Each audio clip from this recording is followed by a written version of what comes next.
The Spotlight brought to you by Beacon Plumbing. Good evening and welcome to The Spotlight. I'm David Rose, and we begin tonight with a frightful case of domestic violence that was decided this week in Snohomish County. Prosecutors say an Everett man embarked on a campaign of sadistic and unrelenting abuse against his ex-wife over the custody of their daughter. Documents say 42-year-old Christopher Crawford's goal was to get his ex-wife, who serves in the Navy, to kill herself in despair. The Spotlight's A.J. Janavel reports that after hearing the case, the judge decided that Crawford deserved some extra punishment.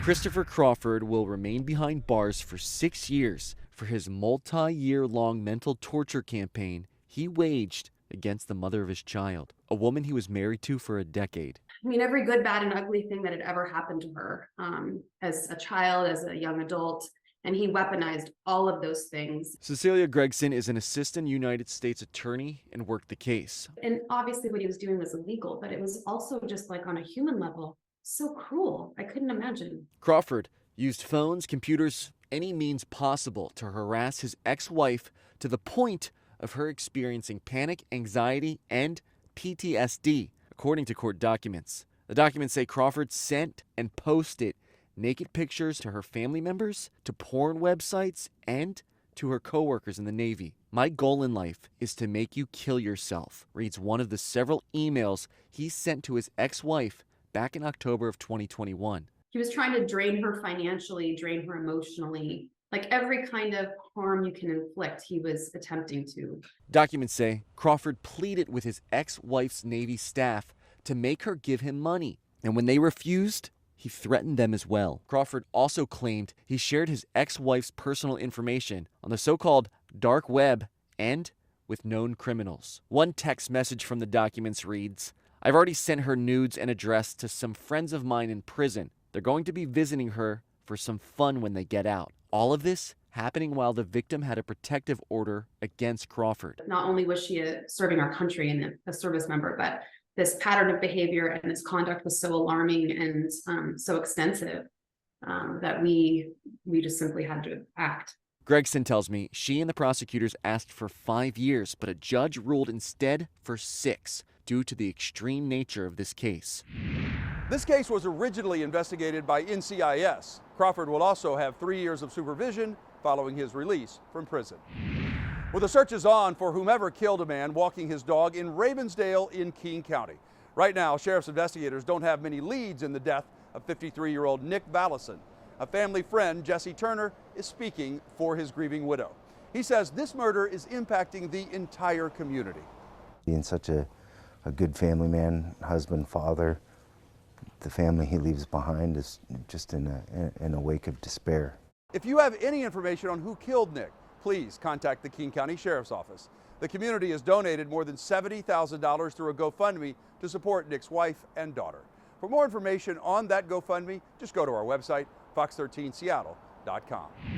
Family members are speaking out for the first time about the death of a Tacoma dad shot to death in Parkland in August. The 41-year-old was gunned down outside an apartment complex while visiting friends. On Thursday, a warrant was issued for the arrest of the suspect in his murder. Pierce County Sheriff's deputies are asking for your help to find Sean Luzama. The Spotlight's Jennifer Dowling talked with the victim's family, who wants justice and answers.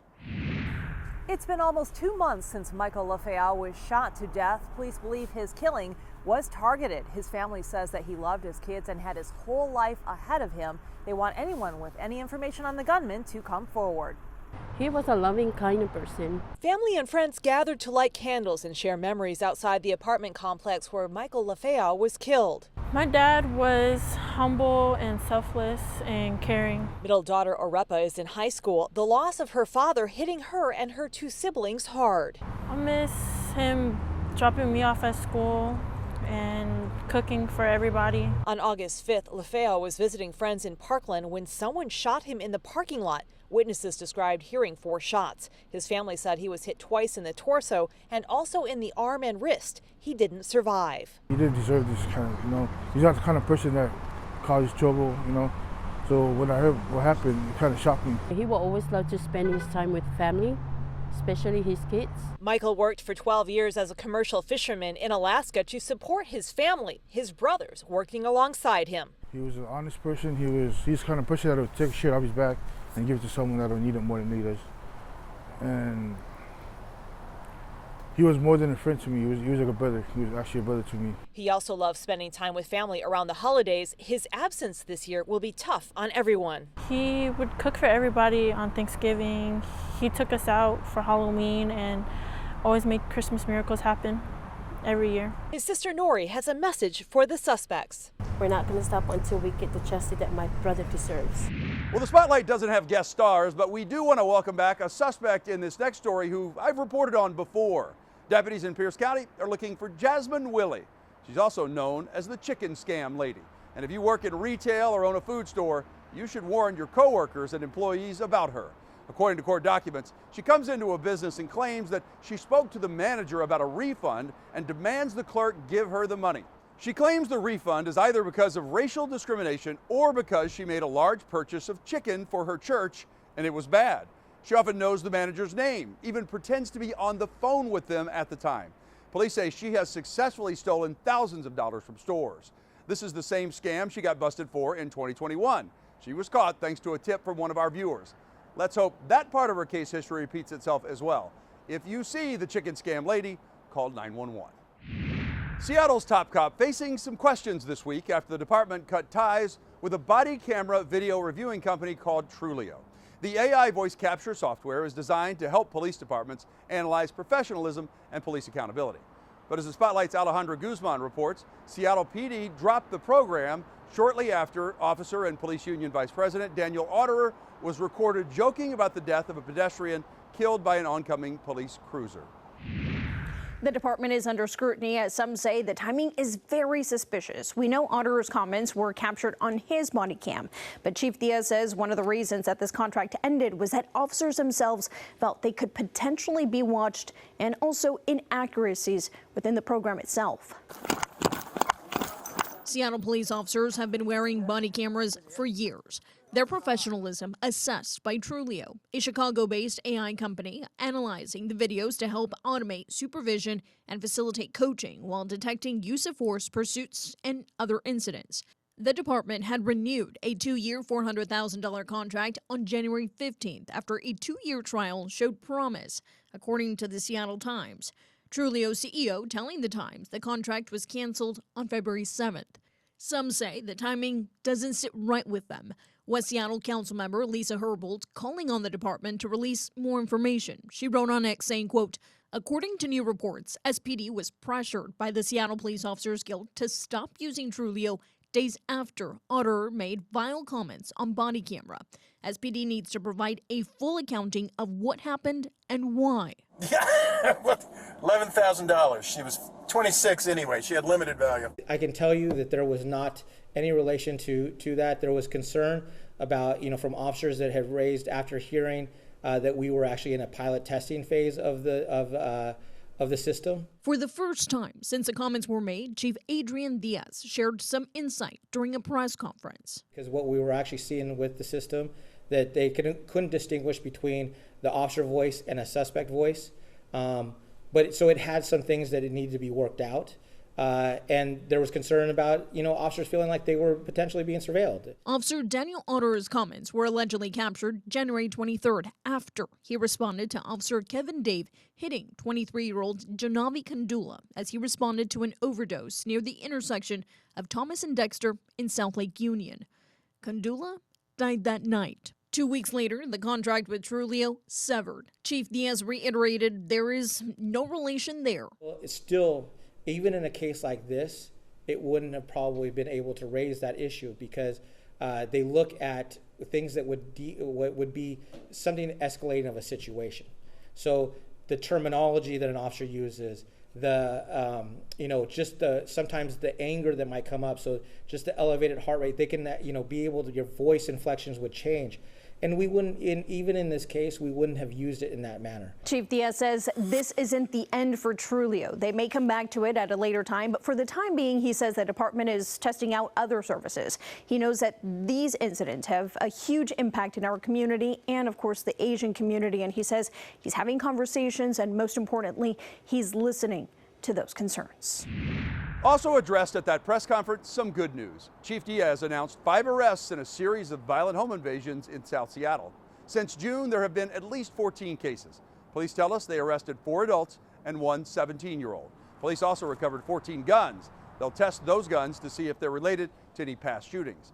The majority of the homeowners in these break-ins are Asian American. There are certain things that sometimes lend to a community that might be impacted. In previous years, about 4 or 5 years ago, we had the Asian community was impacted where people were being followed home from casinos because they have access to cash on hand. And so sometimes those factors do play a role in a community, whether they keep cash in hand, they keep cash in their house. SPD says they believe there may be more home invasions that have gone unreported, and detectives are continuing to investigate. Investigators are working to learn what happened between a motorhome and a pickup truck that ended in gunfire and a man dead. It happened during Wednesday's busy morning commute in Lake Forest Park and Seattle while someone was trying to recover their stolen vehicle. Police say the RV driver used the vehicle to stop the car theft victim from recovering their vehicle, and that's when shots were fired through the windshield of the RV. Police say the person who opened fire was detained. We got more from the Spotlight's Dave Detling, who obtained some wild video of what happened from a witness. Good evening. Well, we're talking about 3 different police departments responding to that homicide, and we're now getting a look, like you mentioned, of the driver's frantic ride after they'd reportedly been shot. Watch out, don't move. Cell phone video captures a man Right here. boarding people on a busy Seattle street. Right here. Cars honking as the RV flies by on the wrong side of the road. Police telling Fox 13 the driver was shot in Lake Forest Park Wednesday morning around 9. It appears that there was some rounds exchanged through the windshield, or at least some rounds through the windshield. Investigators say this all started with reports of shots fired at the intersection of Bothell Way Northeast and 145th Street. Officers from multiple agencies responded. Again, the victim in this case was then able to travel in the motorhome, as we see here over my shoulder, down into the city of Seattle, where regrettably his life was lost. He was pronounced here on scene. So we have multiple scenes. Evidence markers show a portion of one of the crime scenes investigators were dealing with. Witnesses telling police they heard at least 3 gunshots. Who fired is still unknown, but bullet holes could be seen in the RV's front windshield. The driver who passed crashed into multiple vehicles before coming to a crash stop at 27th Avenue Northeast and Northeast 137th Street in Lake City. Right now, investigators aren't saying if this was a case of road rage, a random shooting, or something else. But we do know one person directly involved is cooperating with police. Call it arrest, we think, would be premature. We're talking to all the persons involved to determine exactly what happened. And again, police calling this a complicated case because it involved multiple scenes and multiple police agencies. The Lake Forest Park Police Department is taking the lead on this homicide case. Anyone with information or who may have seen what happened is urged to give Lake Forest Police a call. Washington is just over a month into enforcing a new drug law going after open drug use and possession. And one city is already seeing some positive outcomes. The Spotlight's Frankie Thompson went to Kent City Hall to get more from the mayor on that city's progress. Mayor Dana Ralph says the city was very intentional on establishing a treatment-forward approach to public drug use. She says they are seeing more people seeking treatment, though HIPAA rules don't allow them to see what kind of services are being provided. Still, she says she's optimistic this could be an early sign of the drug laws working towards a healthier Kent. The increase of public drug use and possession touches communities across Washington, but in the city of Kent, laws criminalizing the act are showing early signs of progress. We're seeing the beginning stages of this law having some positive impact on our community and those suffering from substance abuse. Mayor Dana Ralph has been a lead advocate at the local and state level for establishing drug laws. After a Senate bill replacing the Blake decision to criminalize drugs failed to pass out of the legislature in April, Ralph presented her own treatment forward proposal approved by City Council. Kent was 100% a leader in this. Even when the legislature hadn't acted, we were the first city to put in place our own laws. So now we're in the swing with that statewide law. Many other cities adopted the state's laws on public drug use and possession, which started on August 15th. With Kent starting its own laws a little earlier, it gives the city early indications on how things are working. This includes Kent Police Department conducting emphasis patrols in areas that see higher reports of drug use. We've looked and identified a couple areas in our city where we feel this is a great opportunity to get back out, make not only contact with the people in those areas, but also when it does arise, make arrests so that we can get people help. We have seen an increase in contacts with our police department. That is a good thing. That's not a bad thing. About half of those arrests have been standalone drugs only. So those are people that would not have come in contact with our police department other than the fact that they were publicly using. That also means that that's half of those folks that would not have made it in front of a judge. While the new enforcement effort is focused on street-level users, the King County Prosecuting Attorney's Office continues to target the supply. From January 2023 to August 2023, prosecutors have filed 249 drug dealing cases. The large majority of those, nearly 70%, involve fentanyl or meth or both. What we're seeing are people moving large quantities of fentanyl and meth, or at least enough to kill people. And we want to address that, and we're going to keep doing that. The mayor says she estimates it could take 6 months to really start learning how the drug laws are impacting public use, public possession, and getting people connected to help they need. She says during that time, the city will continue reviewing information and gathering data to help them establish and adjust enforcement as necessary. The city of Everett will start looking for a new police chief. Chief Dan Templeman says he is retiring. Wednesday night, he made the announcement at Everett City Council meeting. Chief Templeman has served the police department for 31 years, with his last 9 as the top cop. Now is the right time for me to make this transition. It's time for me to spend more quality time with my family and friends and less time on my cell phone and my computer, and move on to the next chapter in my life, whatever that may be. And being part of the Everett Police Department for the past 31 years has been an honor and a privilege, and something I will treasure for the rest of my life. Chief Templeman will officially retire at the end of October. Everett Mayor Cassie Franklin is working on next steps for appointing a new chief of police. The police department hopes to have information about that in the coming weeks. Burien City Council just passed a camping ban in that city. That prevents people from sleeping in public places under certain conditions. The ordinance passed this week in a tight 4-3 vote. Fox 13's John Hopperstadt went to Burien to break down the impacts of the ordinance and how soon it goes into effect.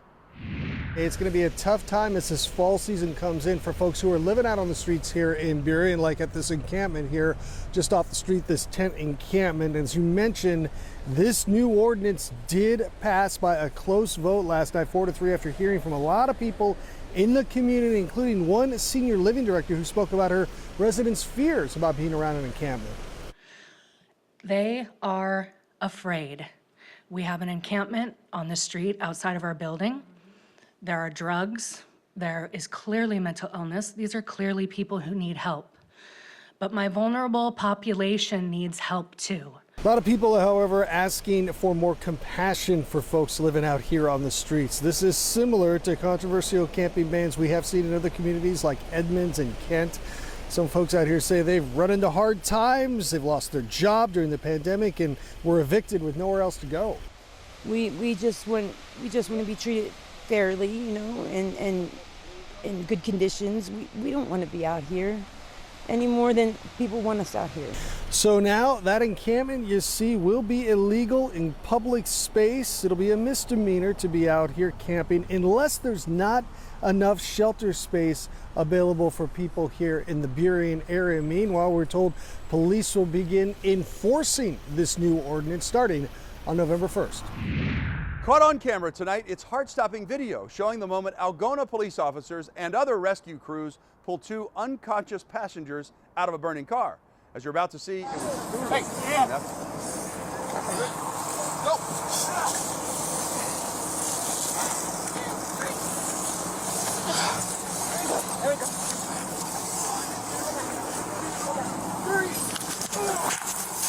Algona Police, Pacific Police, and Valley Fire Rescue managed to pull both of those people out.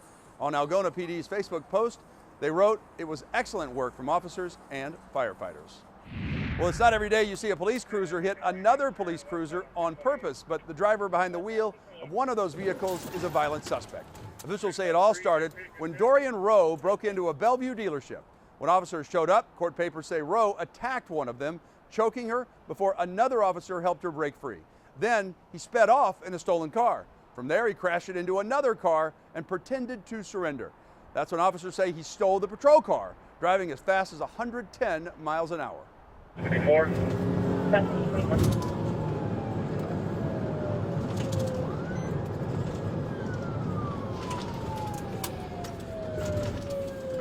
And making a right-hand turn westbound on 228. Westbound 228. 603, good pitch, good pitch. Eventually, Rowe was stopped by a canine. Prosecutors charged him with a long list of crimes, including burglary and hit and run, as well as assault. Rowe is being held on a $250,000 bail. Well, that's all the time we have on this edition of The Spotlight. Until next week, be smart and stay safe.